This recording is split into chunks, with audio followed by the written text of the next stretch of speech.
Yeah, I know, but I've already. All right. Well, then I'm gonna cook some steak. I hope you want some really, really good steak. Yes.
All right.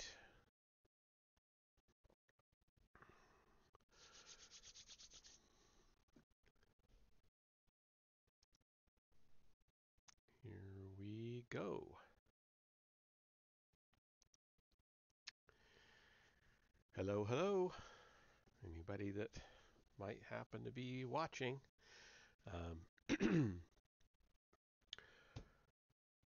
Tonight we are starting with reading the Legends material from Star Wars.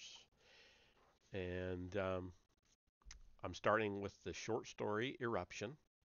And that's probably all I'll do tonight, kind of to gauge how fast I read when I'm reading out loud. So, Eruption, I don't know if anybody's going to want to know this, but it was originally published in Star Wars Insider issue 141, and it takes place 25,793 years before the Battle of Yavin. So,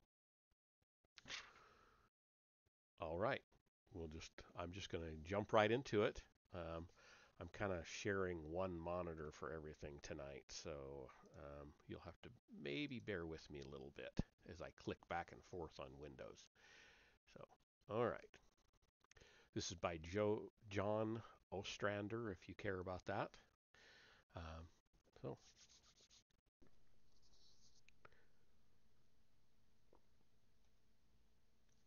here we go. Now I'm nervous. Hawk drifted in and out of the shadows, a shadow himself. The moon world Zerust was located far from the sun, and most of the available light was reflected off the gas giant Obri, around which the moon orbited. Kynan was typically bustling with activity, but the workers' town was now deserted. Like, like all the surface towns on Zerust, Kynan was located near an active volcano for its much needed warmth, despite the risk of occasional eruptions. I'll get the cadence right eventually. The authorities usually predicted the eruptions in time and evacuated the threatened areas, just as they had recently done with Kynan. No one was left in the town except Hawk, in theory. In reality, the Jedi Ranger spotted two figures atop the flat roofed building less than a kilometer away. Only 5 stories high, it was still the tallest building in the area. They were Twi'leks, like himself, and armed. Hawk opened his comm and called his partner. Her surroundings, Lannery Brock decided, were beautiful. Underground seas flowed through large caverns, smoothed with high vaulted ceilings, and natural minerals gave off enough light to create a twilight effect. It was no wonder the rich of Xeris chose to live in the warm caverns rather than the cold surface of the moon. It was calm on this island, lending itself to meditation. Peaceful. The negotiations were not. The management of Decian mining and the manual laborers were now simply shouting at one another. Ill will was building. Lannery was finding it difficult to maintain balance between the light and the dark sides of the Force as she was taught. Management consisted entirely of the extended Decian family, which was headed by Eoman Decian, the tall, pale, patrician head of the clan.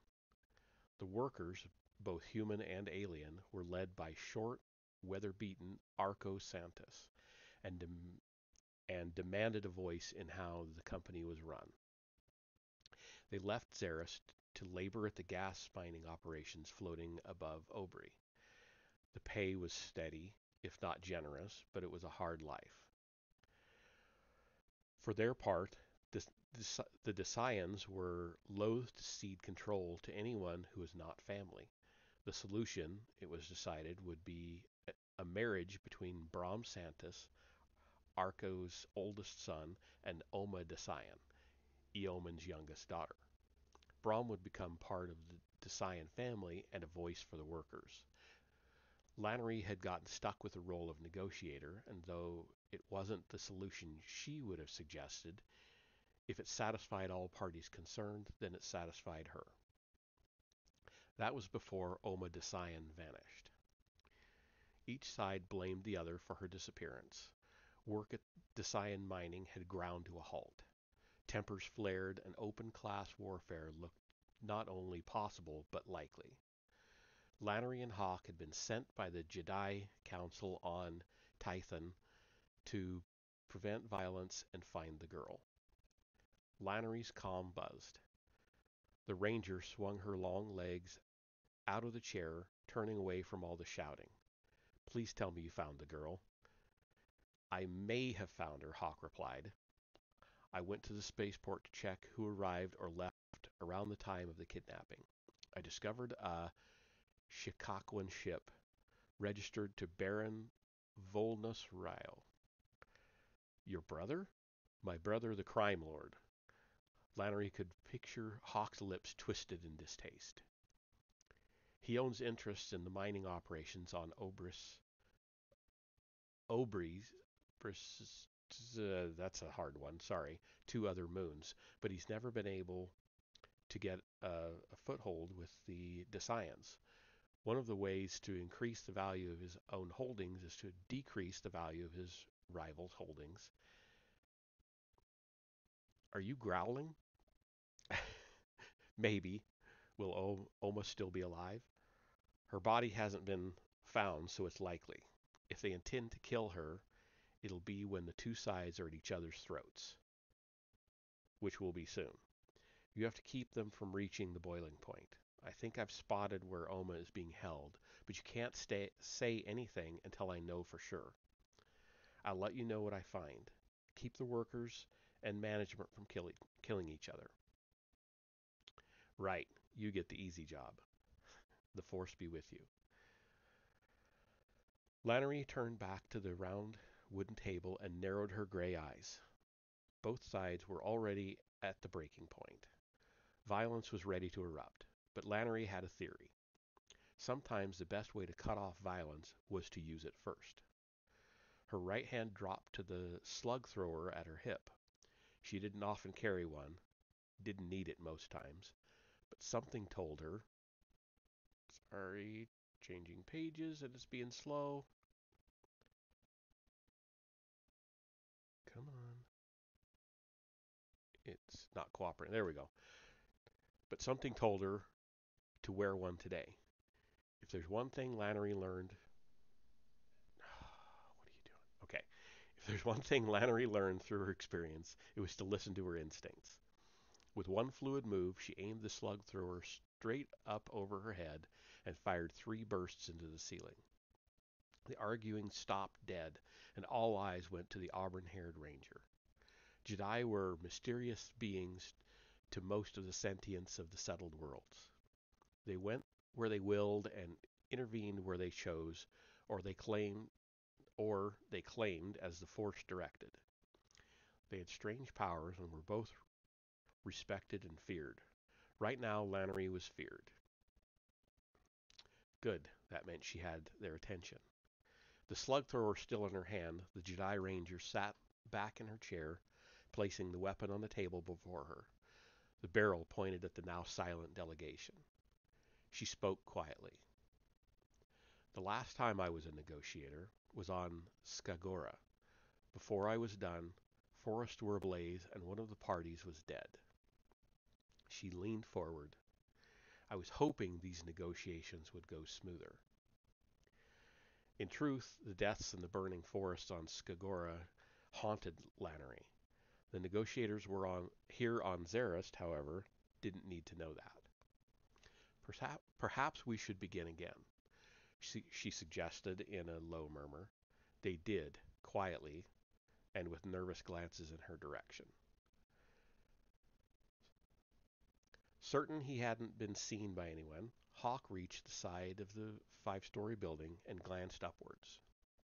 One guard was directed above him, and the other was directly above him. Man, I'll get better. I'll get better. Cert- Let me start that again.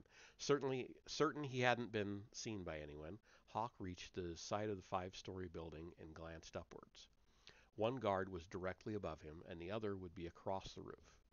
It was vital that he silence both before they could give alarm, assuming the girl was alive.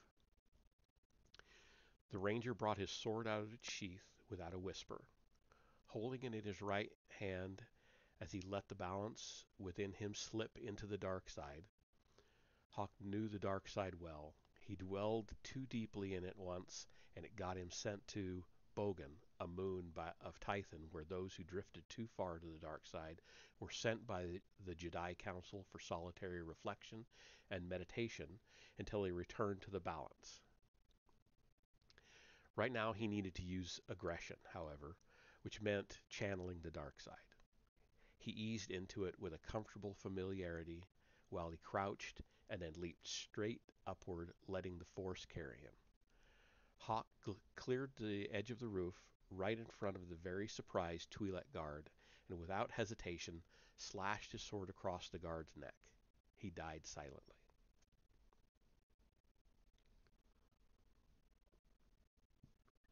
The other guard sensed something amiss and started to turn. Hawk gestured with the force and pulled him across the roof. The guard gasped for a moment before being impaled on the ranger's sword. Their eyes met, and Hawk recognized him. Dion Arla, one of his brother's personal guards, and Arla's eyes registered recognition as well, and then life faded from them. Hawk felt his death in the force, and part of him, the part that fed on the dark side, felt a deep satisfaction. The ranger let the body slide off his sword and took a deep breath, centering himself again in balance. It was tempting for Hawk to just stay in the dark side as he had once before. It was seductive but dangerous. Hawk found a stairway in the middle of the roof, leading down into the building, and descended cautiously. 2 floors down were 2 large rooms on either side of the stairwell, the doors left wide open in the haste of the evacuation. At first blush, they appeared to have been used as dormitories for workers that were unmarried. Cots were overthrown and debris littered the floor. Hugging the stairway wall, Hawk glanced through the doorway and found Oma. Their girl was bound and gagged on a cot next to the wall opposite the door. A large and surly-looking Twi'lek stood guard, a slug thrower at the ready, but he was looking at the far end of the room. Focusing his senses through the Force, the Jedi heard 2 more Twi'leks at the other end of the dormitory. Neither sounded happy. Thought this would be over by now. You got other things to do? Other than sit next to a Sokar volcano? Yes. The problem is that Jedi sitting at the table, not Jedi sitting at the table. Not for long, though. Our contact will take care of her. Then we off the girl, leave the corpse where it can be found, and get gone. Hawk couldn't risk calming a warning to Lannery. His best bet was to settle things here and hope his fellow ranger was still alive. However, the moment he made a move, the two... Sorry. New page. Come on. It's so slow when I'm... Okay.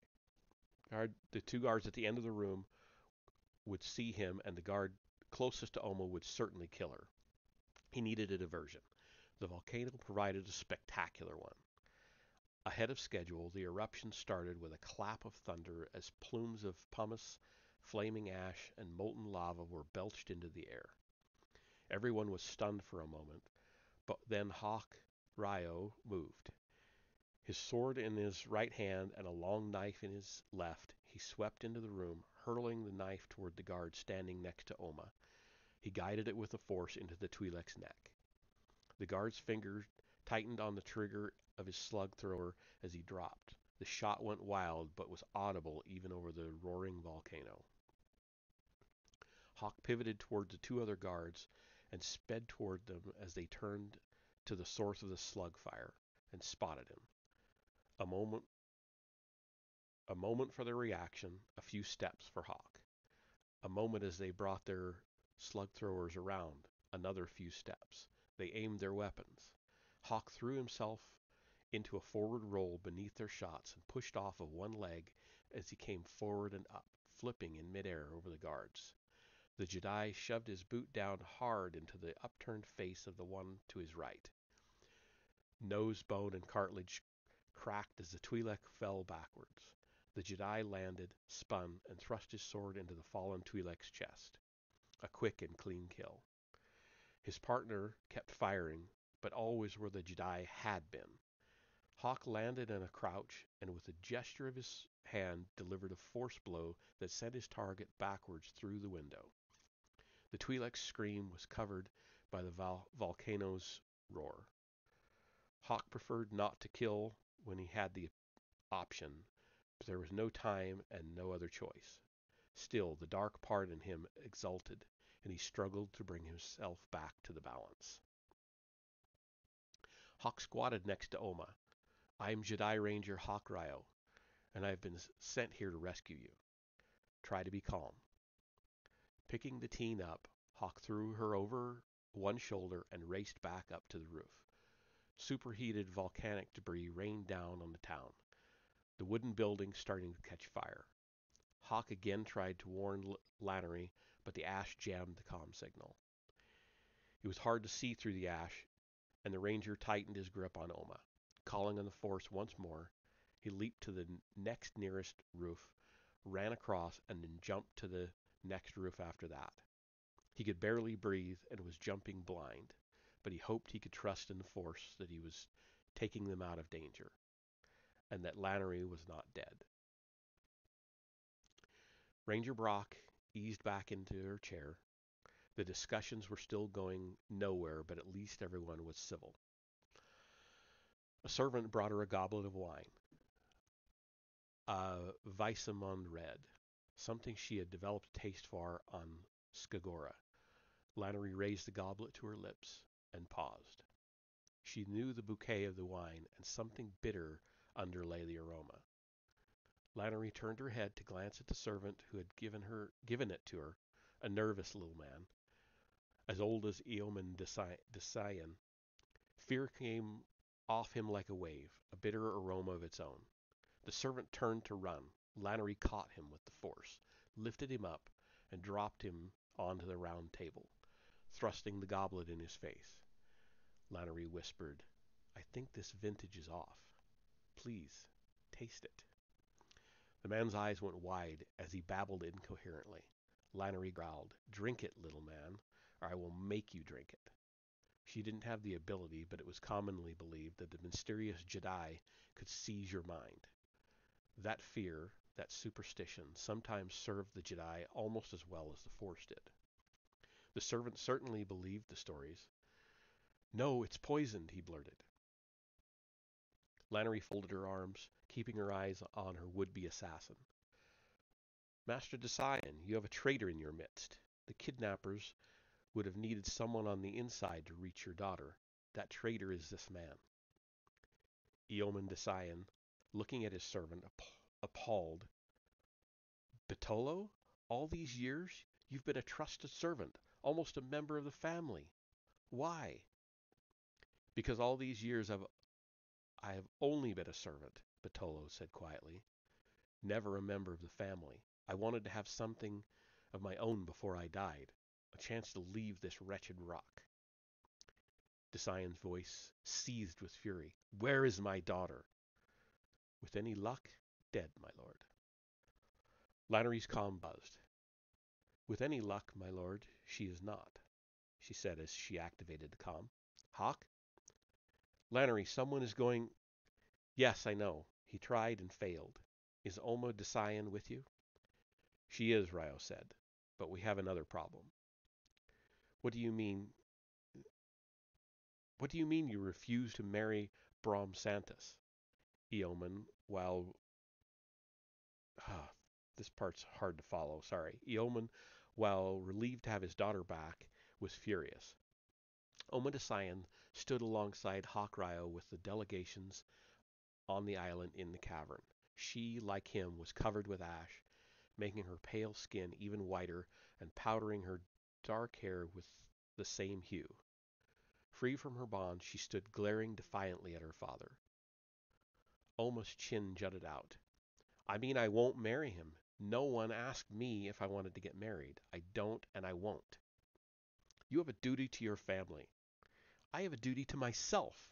I don't know this Brom. I don't love him, and I won't marry him to settle some dispute." This set off another round of arguing between father and daughter, with Santos pitching in. "This is breaking down quickly," Hawk murmured. "Actually, my sympathies are with the girl. She shouldn't be a clause in a treaty," Lannery murmured back. "If she doesn't relent, the negotiations will likely collapse, and everything we've done will be for nothing." "I think I may have another solution," Lannery said. "First, I'll need their attention." She shot her slug thrower 3 times into the air, and again with the same effect. Very pleasantly, Lannery spoke. "In other parts of the solar system, rival interests have a practice called fostering. I suggest you try it. Oma would become a foster child in the Santos household, and Brom would be the same with the Desians. Each would be treated as a full member of the family they are with. They would spend 6 months with one family and 6 months with the other. The workers would have a voice through Brom, and Oma would learn firsthand about the workers' lives." "I think this is a very reasonable suggestion," Hawk added, equally pleasant. But the expressions on the 2 Jedi firmly suggested that all sides accept the deal. Oma looked pleased. At least she wasn't getting married. Details were worked out, Hawk cleaned up, and the two Jedi met at the spaceport to take leave of Zarist and of each other. The Council has summoned me back to Tython for a special mission, Lannery said. It's been 4 years since I've been back. It's time. I'm heading out to Fury's Gate, replied Hawk. It was the outermost planet in the system. Great generation ships left from the small world, seeking a path through the maze that was the core, and looking for ways back to the rest of the galaxy. The settled worlds jointly maintained a station there. I like to look out into the stars and meditate, he said. A small shadow passed over Lannery's face. My brother used to look out at the stars and wonder if there was a way back to the rest of the galaxy. He was never very happy on Tython, she said softly. She was quiet for a moment, then shook it off and said, It was good working with you, Ranger Ryo. I look forward to the chance to do it again. Hawk nodded. I do too, Ranger Brock. The Force be with you. Lannery smiled. And you, she replied. The Jedi then crossed to their waiting ships and took off into the star-flecked skies. The end. I'll get better at reading these things, I promise. But that wasn't so bad. And what? It took 27 minutes to read that. So um, since this is the first try and I don't think anybody is really listening, I am going to go ahead and end it there. And we will plan on starting into the next thing Wednesday next, which is Dawn of the Jedi Into the Void. That is a full-length novel that also takes place in the year 25793 BBY. So look forward to that one. I assume that one's going to take us a number of sessions to get through, but I'm kind of excited to get started in it. Until next time, have a good night.